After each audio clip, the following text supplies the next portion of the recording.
Good afternoon, viewers and followers of Sararights TV. You're most welcome for our news at 1. Thank you for being with Sararights TV. I am Florence. Let's have the top headlines. Government declares Tuesday public holiday for LC1 elections. A man dies after assault over suspected theft in Kabale. Uganda Wildlife Authority strengthens wildlife conservation. Iran unlikely to accept a deal the US can portray as victory. By names, I'm Florence. Let's have the stories. Government of Uganda has declared Tuesday, July 28, 2026, a national-wide public holiday to enable citizens to participate in the local council one-chairperson elections.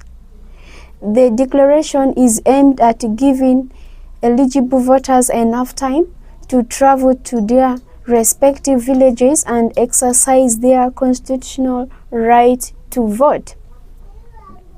The Electoral Commission has scheduled the polling to take place in all villages across the country from 7 a.m. to 4 p.m. Voters will elect their village chairpersons through Uganda's established lining up voting method, where voters line up behind their preferred candidate. The candidate's representatives, portrait or symbol.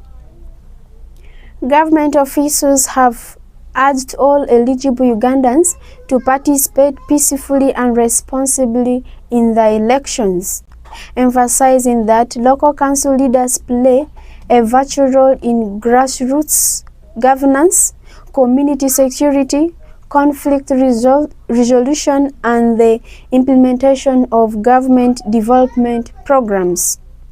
Citizens are encouraged to observe electoral rules, maintain peace throughout the voting process, and cooperate with election officials to ensure free, fair, and credible elections.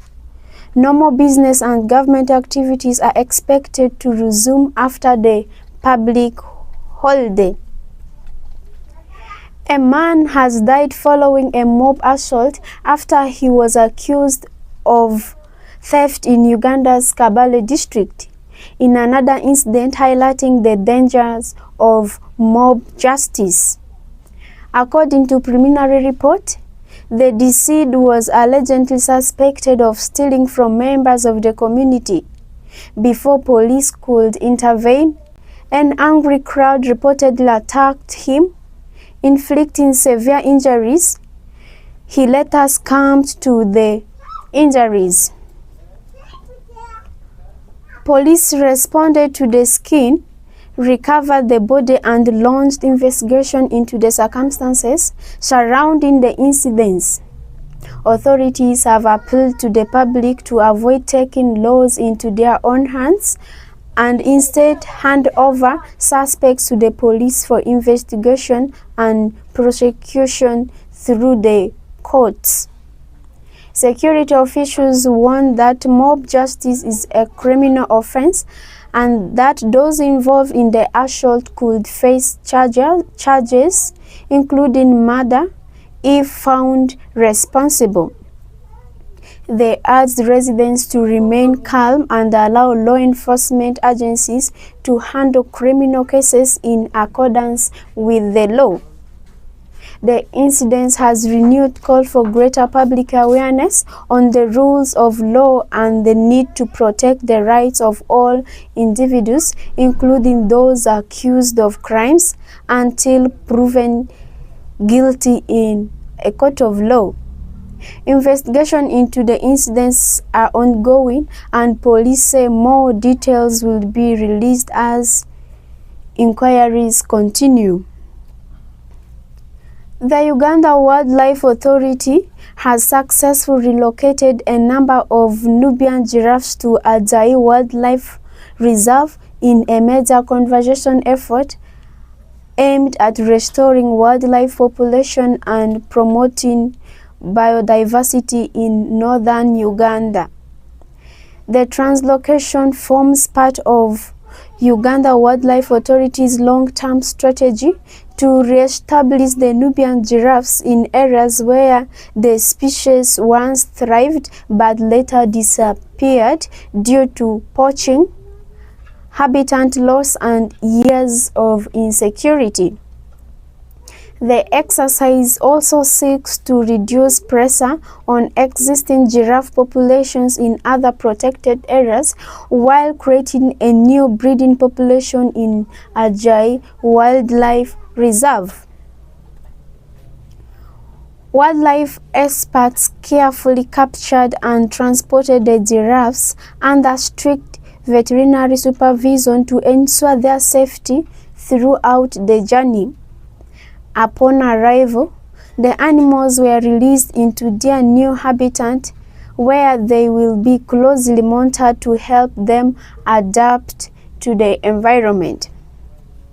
According to Uganda Wildlife Authority, the relocation is expected to boost wildlife conservation, strengthen ecosystem restoration, and enhance tourism potential in the West Nile sub-region. The presence of the giraffes in anticipated to attract more local and international visitors, creating opportunities for community-based tourism and improving livelihoods for people living around the reserve. Uganda Wildlife Authority has called on surrounding communities to support conservation efforts by protecting wildlife, reporting illegal activities such as poaching, and promoting peaceful coexistence between people and wildlife. The authority emphasized that conserving Uganda's natural heritage requires the collective efforts of government, conservation partners, and local communities. The successful relocation marks another milestone in Uganda's wildlife conservation program and reinforces the country's commitment to protect endangered species for future generations while promoting sustainable tourism and environmental conservation.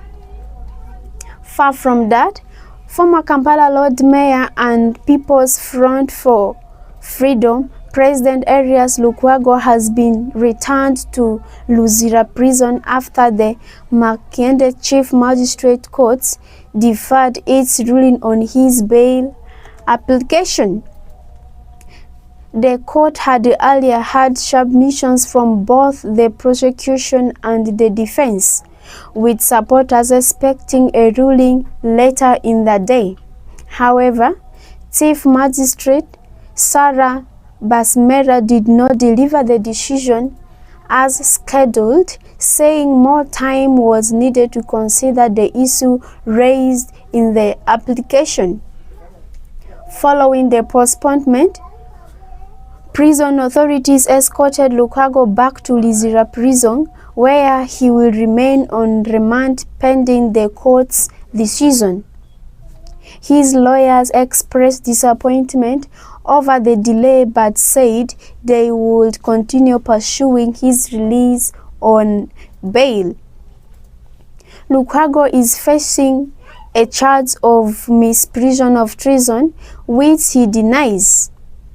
The defense urges that he is entitled to bail because he had a fixed place of residence, substantial sureties, and health condition requiring medical attention. Prosecutor, however, opposed the application. The case has attracted significant public and political attention, with supporters calling for a fair judicial process while security remained tight around the court premises. The matter is expected to continue once the court communicates its ruling on the bail application. In international news, Iran is unlikely to accept an agreement with the United States that could be presented as a clear American victory, as diplomatic efforts remain stalled, aimed at mistrust between the two countries.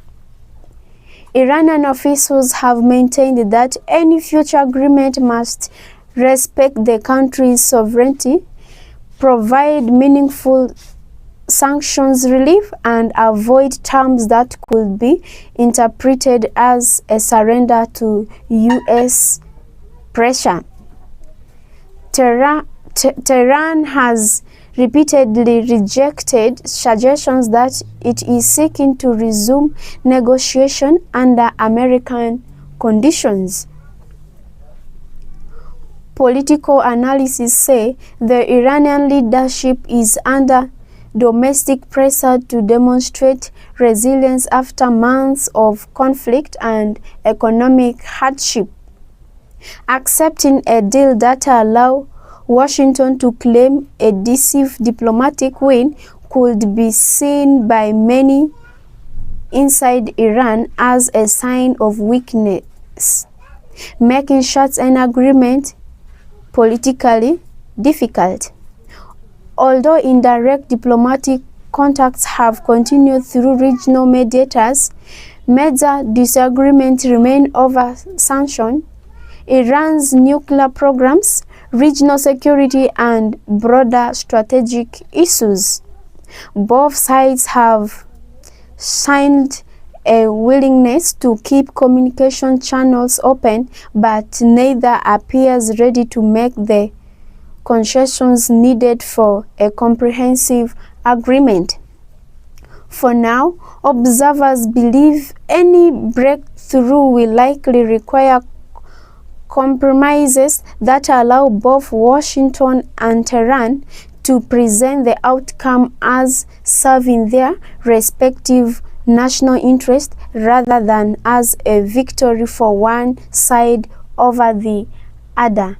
That brings us to the end of our news at 1. Before I conclude, let's have the recap of the top story.